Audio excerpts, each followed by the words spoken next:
This is Benzinga Live. Spencer Israel and producer AB. What's up, everybody? How we doing? Someone told me buy high, sell higher. Let's get Matt Hammond on the show to talk some IPOs. Jacobi from Trend Spider. We have a breaking news.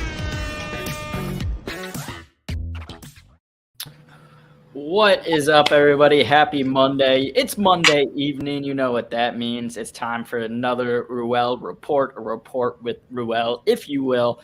The stock market is closed, but you know what's not? The crypto markets. What's up, Ruell? How you doing?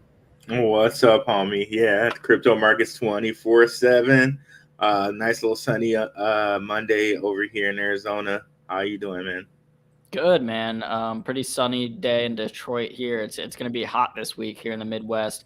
We're hitting temperatures in the mid-90s, I think, all week here in Detroit. Whew. I'm going to have to come back and visit, though, y'all. Yeah, you should, man. Anytime. We'd love to have you. So give us a quick rundown for the show tonight. What are we talking about? Okay, we're talking about Web3. I'm going to break down what it is. I really like to put things in their least common denominator type deals so everyone can understand them. And I have a couple projects I just want to break down for you guys. I did some breaking down on the Gentleman of Crypto show, and also I have some breakdowns on my channel. You should definitely watch all those. I'll show them to you guys. But also, I want to bring them to this audience. And yeah, let's get into it a little bit. All right, I'm going to go ahead and pop up your screen, and let's get right into the first topics. Okay, so Web3. Actually, let me talk to the people a little bit here first. Web3. If you guys don't know what Web3 is, like the simplest breakdown to me is that Web3 is all about data. It's all about who controls the data, who can make the best use of the data. Is the data decentralized? But it's all about data. And then the next part you can throw on that is the whole decentralization part. You want the data to be more decentralized because at that point, it's a little bit more secure. There's not a single point of failure, and no one can technically really tell what the data is. If you're using a little piece of everything from everybody, no one can lock down a central place for the data. So really, that's Web3 in a nutshell to me. And I don't know if you guys have ever seen Westworld or anything like that, but that whole movie or that whole series, you believe it's about the robots, but really it's about getting data on really rich people and being able to kind of control them or see what makes them tick via that data. Hence, if we apply that to the crypto market, we got metaverses here. We got decentralized computing places like a cloud, sort of like you think of the iCloud or a Google Drive. Instead of having that in a centralized place, i.e. Google, it's now decentralized and it's on a whole bunch of different computers. So there's that, and there's the whole thing about content creation, right? We're here on YouTube, and YouTube takes a certain percentage from content creators, like i.e. a lot. So all these other like crypto things have thought about, hey, let's give some money back to a lot more money back to the content creators. They may not reach as wide of an audience, but since they're getting a bigger lion's share of the money, then it behooves them to try to come and try us, even though, hey, they can still post stuff on YouTube, but they're going to get a bigger profit with us. So we're going to look into a few of those, but one I think that'll be really great for this crowd is one called Numeraire.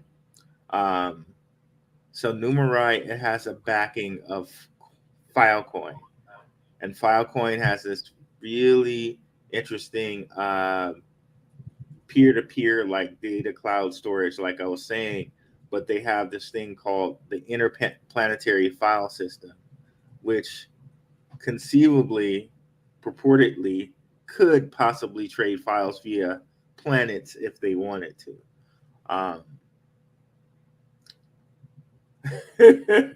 What's up, Shelly? So they're teamed along with Numeraire, and Numeraire actually uses its users to make signals in the stock market, and they use AI to take those signals and kind of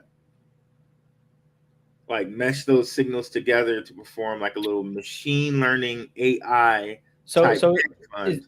is this Numeraire the your favorite project in Web3 right now? One of the favorite ones, yes. Okay.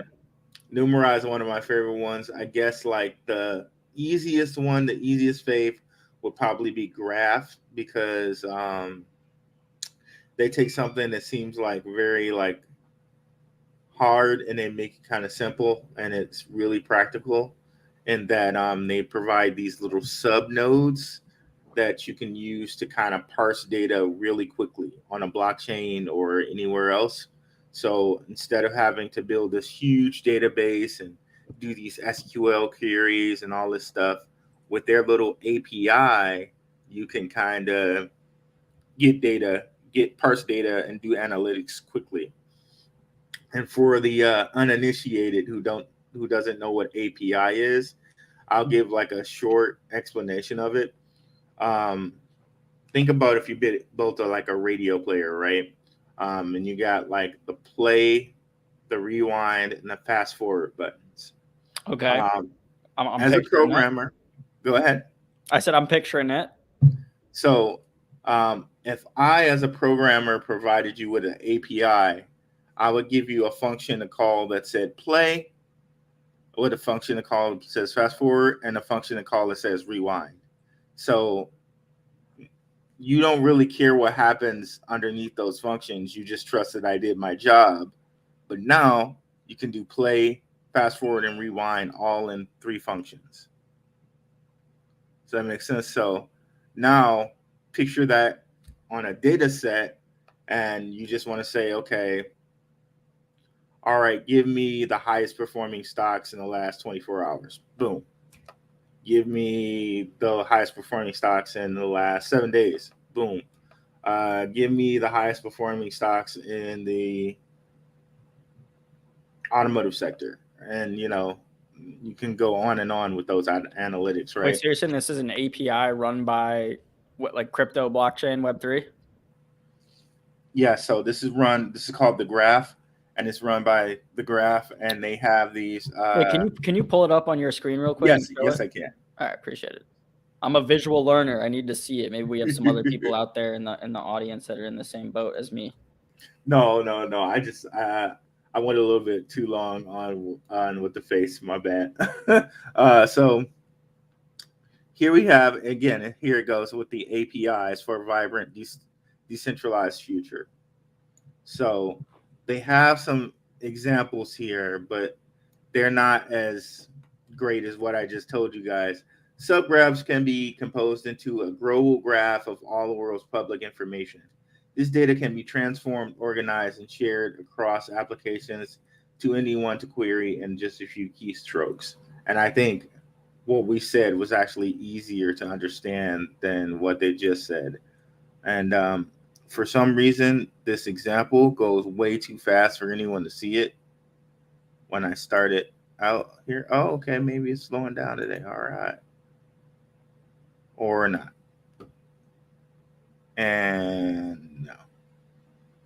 All right, maybe some of our audience out there can understand what's going on there. I don't really know, but yeah, I think this is where a lot of these applications that are going to come into play for these different Web3 projects are so new that it's not even like established yet. Like in the early days of the internet, people talked about it, and a lot of people were kind of haters of the internet, said it's not going to be a thing because they couldn't even envision what was going to happen. And over 20 years couldn't envision social media, and I feel like that's where we're going to be, where right now you have kind of the early stages of some of these applications popping up, but it's really going to take some time to see where Web3 is going to be used and how it's going to be used.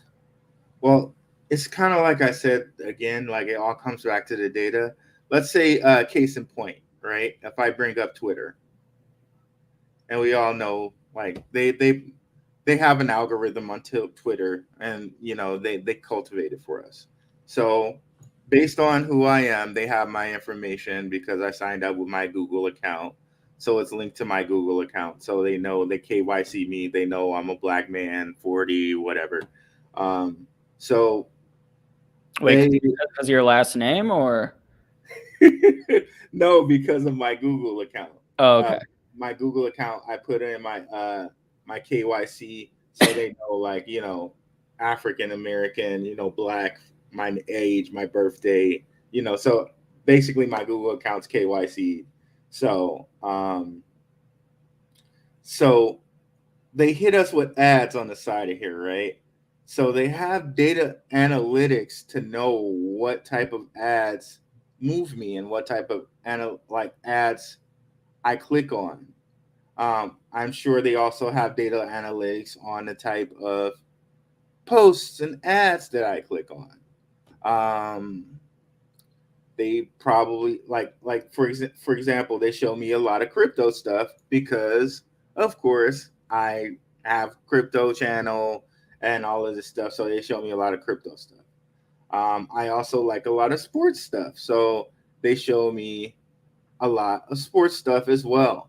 So really, Twitter's sitting on a landmine of data in which they can influence me to follow Isaiah Thomas, the other Isaiah Thomas. So as you can see, I like a lot of sports stuff. So they give me sports people on the side of my thing to click on. They give me what's happening based on what I like. So all of that's big data in the background that Twitter's compiling and they're able to use. So that's why Web3 is so important, because it's like, okay, they're kind of getting this data from me for free, right? And they can compile it and they can do all sorts of things with it. Because, okay, now they have, don't think of just me, think of all the other black males of my age. Okay, so what are all of those guys clicking on? Now you can compile, like, if you have something like Graph, you can say, okay, give me the top interest of black males of 40. And then, okay, something comes up, sports or law or movies or whatever, right? Or give me, I don't know, give me words and articles that black males of 40 tend to click on. Maybe they have a algorithm that actually goes that deep. Who knows? The same could be for everyone, right? So that's where, like, this is where everything really comes into question with big data. The same thing goes with, like, YouTube, right? Okay, what sites does a male my age continue to follow? What things am I subscribed to? What topics do I tend to click on? And you know how YouTube kind of gives you, like, let me see, do I have something up here? Okay, let me just go here. So what things does Google just, or does YouTube just tend to show you? So they end up showing me, like, crypto stuff, Crypto and Down. I love these guys. Definitely subscribe to their Ooh, channel. I love me some Dua Lipa videos, Shelly. Oh, really? And then here we go. Key and Peele. I love those guys. So it's like, that's the thing that's really coming into play with this whole Web3 Wait, deal. okay, hold on. Not to break your train of thought, Ruel, but I do got some, not breaking news, but just interjection here. Bitcoin just crossed the 22,000 level. We've gotten some good action in Bitcoin over the last hour or so. Do we think it's got room to run, Ruel? Bitcoin and Ethereum, kind of your big coins here? I'm putting a cap at like 2,400. I'm not sure. I think this is like a bull trap. I think, like, we might see 2022 or 24, Can we but get it? only Can we get a chart up a Bitcoin real quick? sure, but only to go. Sorry for being needy. No problem. Only to go down to um only to go down to lower heights. So if we look at this chart, and I got a whole bunch of stuff on my chart, come over to my channel, darkhorsewatcher.com, if you really want to know what all of these are. I do individual videos on it, but I'm just going to assume you guys kind of know it right now. So you can see here, it already hit the resistance of this GAN fan at 24 and bounce back off. If we were to combine this and see what's going on with the Wyckoff, okay, so it might go up a little bit more on the Wyckoff to hit this resistance. But then will it go back down? We're gonna have to dig lower in the chart to see that. Let's see what the 3 hour says. Okay, so on the 3 hour, can you move out of the way thing? Okay. So on a 3 hour, it's probably going to come down a little bit, but it has at least up to go as far as 24, like I was thinking. Actually, I hadn't seen this chart before then, but so it may just touch 24, but will it break that? I'm gonna say no.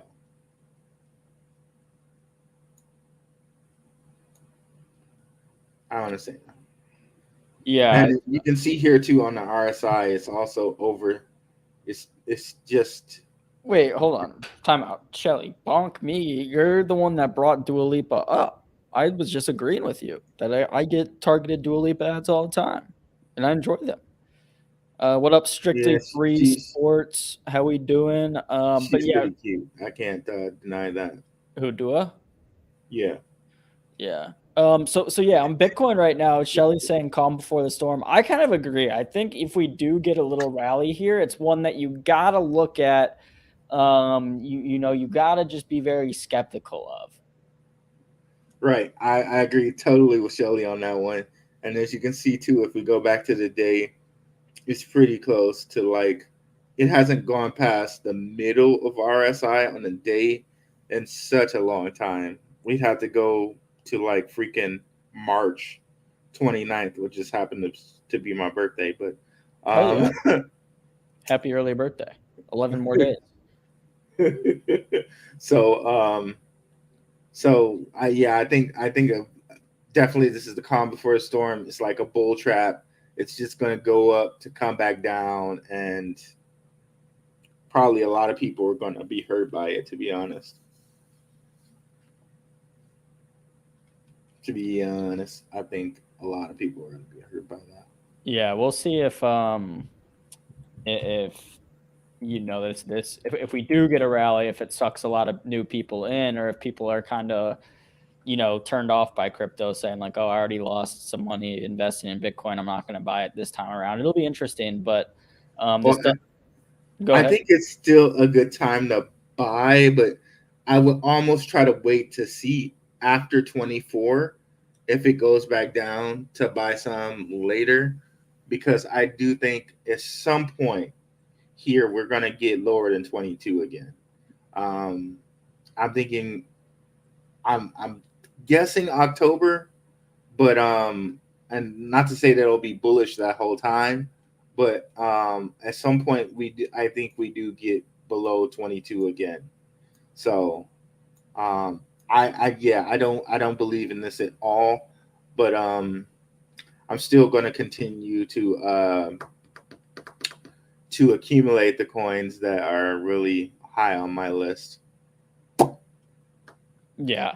And I mean, we're at like a month-long high now at Bitcoin, really. I mean, we haven't really been in the 22,000s all of July. So it's at least good, I guess, to see it there. So, if you're holding Bitcoin here, you got to hope you can hold these 22,000 levels, just continue making higher lows, higher highs, and seeing if maybe you've passed the bottom. But, a lot of people, sounds like Ruell, myself, Shelly included, think the end, the bottom has not been in yet for Bitcoin. No, not at all. All right, just catching up with the chat real quick, seeing if anyone wants to talk about. Shelly wants to talk about Matic. Matic? Oh my gosh, I think Matic has a huge future, but like 92. It's probably going to go back down at some point, all the way up to 92. But we were talking like Matic was great for a while, but if you guys come over to like Matic was one of the first ones we mentioned on the Ruell report when it started at like freaking, what were we mentioning at? Like 30 cents, I believe. So yeah, but Matic's been changing some lives because they're saying that they're coming out with Matic phones. If we come look, where is it? Matic phones. Okay. Yeah, Polygon's coming out with their own phone. Solana said they are as well. Polygon phone, can't type. Thanks for making it out, Strictly. That's my guy there, Strictly 3 Sports. Let's see here.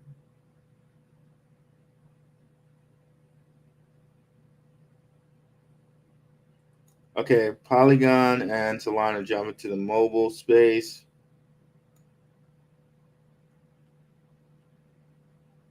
But there was some other comment I wanted to find there. It might be better if I do it this way. Polygon. Okay, there we go.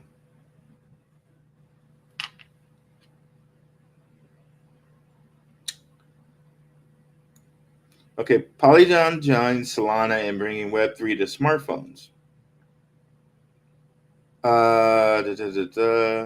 Polygon is following Solana blockchain and bringing Web3 to smartphones with a new partnership with tech startup Nothing.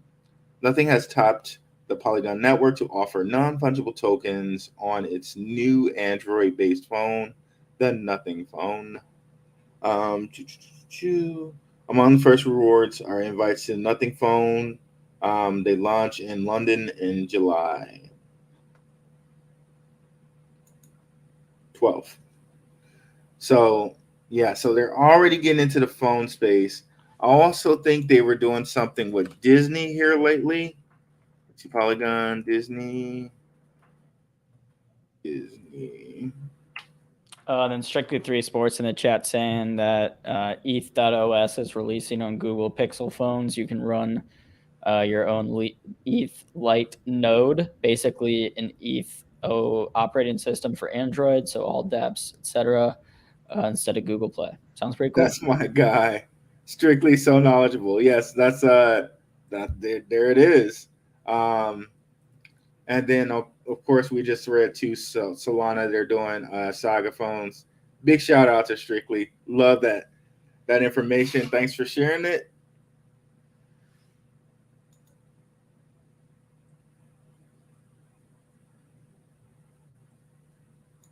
So Polygon soars 70% following development updates, Disney Accelerator.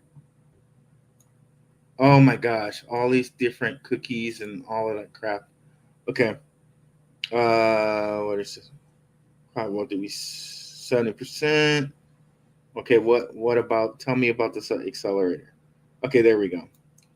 Disney announced it selected Polygon alongside Lockerverse and FlickPlay to join its accelerator program, which aims to develop technologies to create new storytelling experiences. So awesome. And then that let's look up that information that Strictly just gave us, just so you guys can kind of see it. ETH Pixel phone.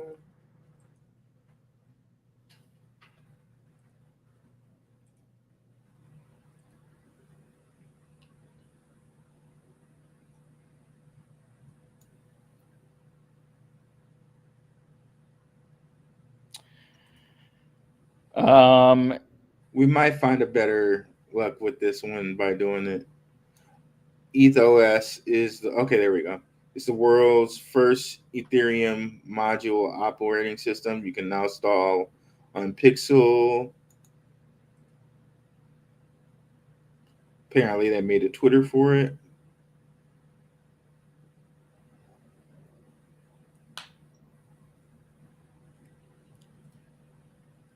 mobile operating system built to be crypto native. Hell yeah. Cool. Yeah, see, these projects that are bringing actual operating systems, things that have like real life utility to me are actually pretty cool. So I'm interested. I'm doing my checkups on ETH and Bitcoin right now. Let's do another quick check. ETH is holding that $1,500 level. We're at 1560 right now, up more than 11% on the day. So ETH just having an incredible day. ETH up more than 42% now in the last week alone. Yeah, and I think too with this happening, this is kind of the like precursor to metaverse. With NFTs being on phones, I think people will be able to kind of establish an identity, a digital identity with these NFTs. And since it's on your phone, it's easy for you to kind of accessorize it.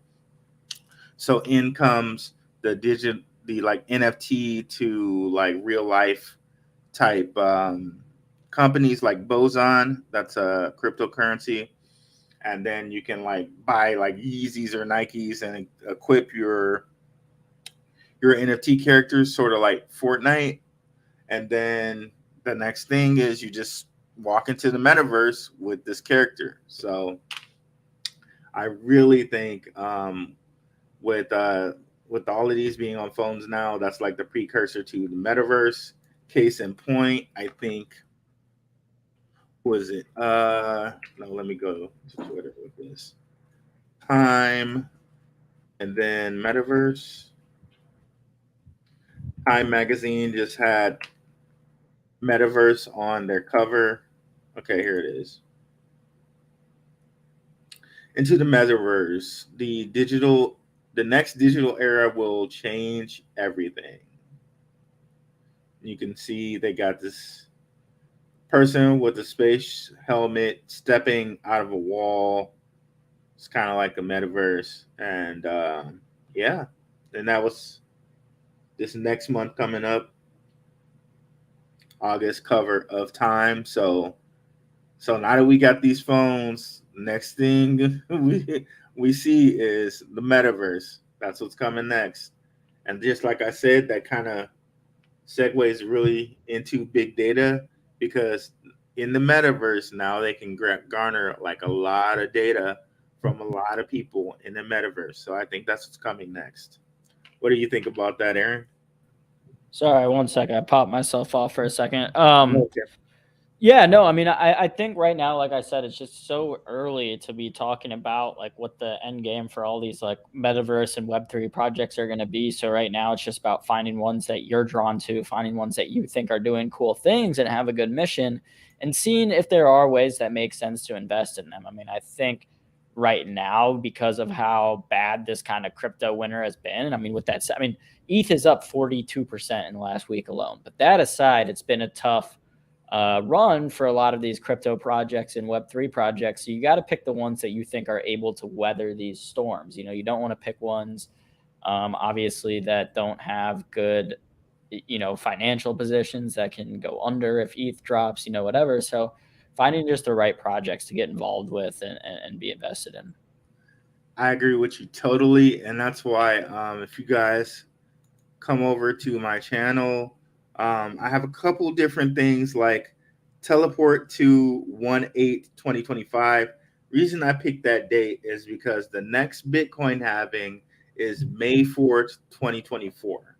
So in this crypto winter, now is the time to accumulate as much of the good cryptos as you can find. So definitely find some really good cryptos, and you can find them by watching like different influencers, I guess. I don't know what you call us. Different people like me, Black Room Investing, Gentleman of Crypto. Go watch Chris Catchy, The Roadmap. Go watch Ryan and Logan over in their show. Like there's so many good resources. Gentleman of Crypto, Underdog Crypto. Like there's so many good resources that we can give you here with these cryptos. But definitely check out some of my videos here. But yeah, like this is the accumulation time. And if we go back to the chart, I don't know if you guys are familiar with the whole Wyckoff pattern, but the Bitcoin kind of goes through these periods where you get like up a lot, and then you get these down periods where people start accumulating. We're at another down period. So I know the whole sentiment is like crypto is really doing really bad, and it is, but this is the time to accumulate a lot of different cryptos. Like I'm telling you about, like Graph, I believe, is number 61 out of 100. So it's in the top 100. And then Polygon's number 11 is definitely a big winner for the future. I'm not sure at 95 cents it's a big winner, but I would still get a little bit even at this price. I expect it to come back down now. Excuse me, the hype of Disney and stuff will wear off and you'll get it at a lower price than this. But definitely like the graph. Let me bring that up right quick. These are some of the cryptos you really want to get in right now. They have a huge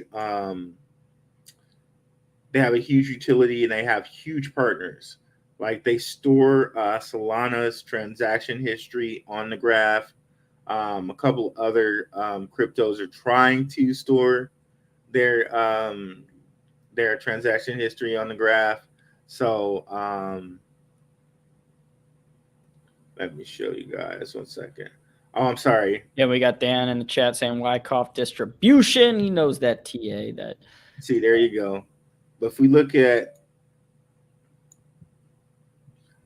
Solana stores its transition history on Arweave, which uses the graph. Excuse me, I got to clarify that. But you see, the graph was as high as $2, and we're getting it here at 10 cents.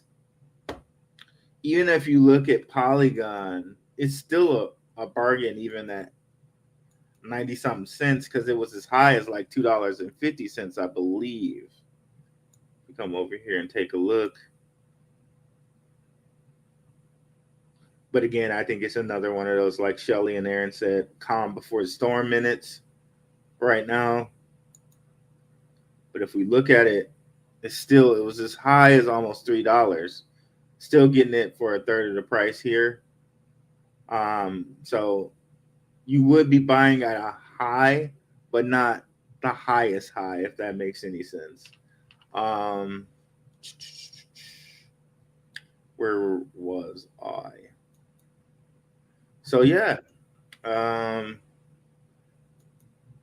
So just to touch a little bit on Arweave and Numeraire, a little bit for you guys. Numeraire. Oh, did I close that window? Okay, there we go. So it says it's gathered the world's best data scientists in the world and let them build machine learning models on the highest quality stock market data. So basically, they're getting a whole bunch of data, stock market data together, creating their own AI, and letting that AI invest the money in their that they're getting from their token. And according to their records, they're up 27% even in this stock market. And I haven't heard of this index before. Maybe Aaron has. It's Aurum Quant Equity Market Neutral Index. No, I don't think I have. Okay, but I'm assuming it's an index that is pretty known. Or why would they use it as a marker? I hadn't heard of it either, but granted, this is an index on the market and they're beating it by almost 30 percentage points. That's pretty awesome. And given that it's a machine learning algorithm, it's only going to get better the more people invest in it, the more people put data in it. It only gets better with time. So that's Numeraire. And the other one that I wanted to hit really quickly for you guys are Armweave. And we might not have enough time to hit all of these perfectly. So I want you guys, after we're done with this, to come check out the video I just put out on it. Web3, what is it really? Follow up to my Gentleman of Crypto episode. And I also want you to come check out my Gentleman of Crypto episode. The link is in my video that I just said, Web3, what is it really? It's in this description here. So check both of those out because we may not be able to touch upon it that much because we need to go about 750 here.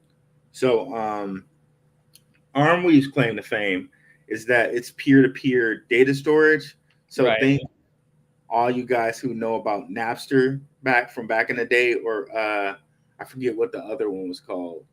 It was like Green or something like that. But anyway, like that was peer-to-peer music. This is peer-to-peer file storage of anything. But what differentiates Armweave from stuff like Filecoin is that they store it permanently. And they say that it's perma storage. Now, I don't think you can just go and store like some stolen data on here because there are questions on whether, like, if it's really sensitive data, that they can actually delete your data or give it to the authorities. There may be that type of regulation on it, so it's not like it's completely like private. So just know that going into it, but conceivably it should be safer than storing it on a centralized database because there's no central point of failure. And like I said, they're teaming with Graph to store things, to be able to store things on here, but to use Graph's subnodes so that people can sort that data and get exactly what they want out of it. Just like I kind of gave you guys the example with Twitter. And it's really hard to kind of conceptualize what that all means. But the more data you have on something and the more information you have on it, the better you can control it, the better you can make a decision, the better, like, it's all about data control. It's all about controlling and being able to make a decision. And when you apply that to things like the stock market, you get stuff like what Numeraire is doing here, where they're going up 30%. You apply that to something like baseball, you get analytics where people, I don't know if you guys know about baseball like that, but there's something called the shift where left-handed hitters used to be really, really strong, but data analytics, they figured out that left-handed hitters tend to hit things to the right, and they developed this defensive position called the shift, which really drastically brought down left-handed batters' averages because they had all the data, they could compile it, and they could look, find these loopholes, find these data algorithms, like correlate all this data and really be able to do something really awesome, or not awesome if you think about it.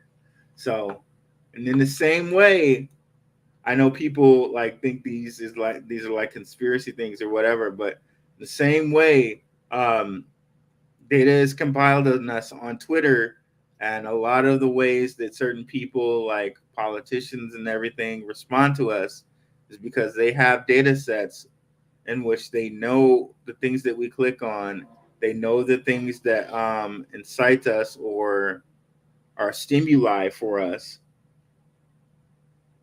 and different groups of people, and they can say it and influence us and sway us in one direction or the other. So always kind of remember that when you think about D's and R's. And I'm not a D or R. I'm just like a person who understands that people have my data and they can influence me any way they want. So that's the real big deal with this whole data storage thing. And it becomes even more of a thing later on when things like the metaverse, because like Aaron said, he's right. These things for most people are not concrete, so it's hard to know where it's going to land right now. But all the groundwork and the infrastructure is being laid for metaverse now. So I'm bringing it to you guys in sort of the Jason Rasnick thing behind the thing type deal, where okay, maybe investing in the metaverse is something we can do, but maybe investing on a thing behind the metaverse, which is the data collection, might be the best thing for us to do as well to earn money. So that's kind of what we're doing. We're doing a little sneak attack for any of you guys who love Kim's Convenience like I do. You might know that this is a little sneak attack play. Hell yeah. I love it. Always love a good sneak attack play. All right, well, let's leave it there for tonight. I don't know if you're planning on going over and streaming on your own channel, but not tonight, guys. I'm still trying to talking still takes a bit out of me. So I think maybe in the next week or two, I should be able to go do a live stream afterwards. But right now, I'm just not up for it. All right, man. Well, yeah, sounds good. We'll be back next Monday. I thought this was a great episode, just kind of getting into some of the basics of these different Web3 projects. Always a pleasure hanging out with you, Zinger Nation, and always a pleasure hanging out with you, Ruell, for sure. And one thing, guys, catch me on the Gentleman of Crypto this Thursday, 6 p.m.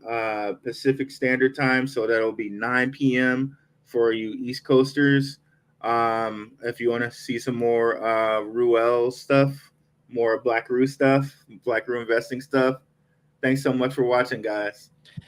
Shelly saying she loves Ruell's show. We love having you here, Shelly. We love all the viewers. Please smash the like and subscribe if you haven't already. Check out Ruell's YouTube channel. Check out his website, darkhorsewatcher.com. Folks, that will be a wrap for the show this evening. We'll be back next week. Hope everyone has a great week. Peace. This is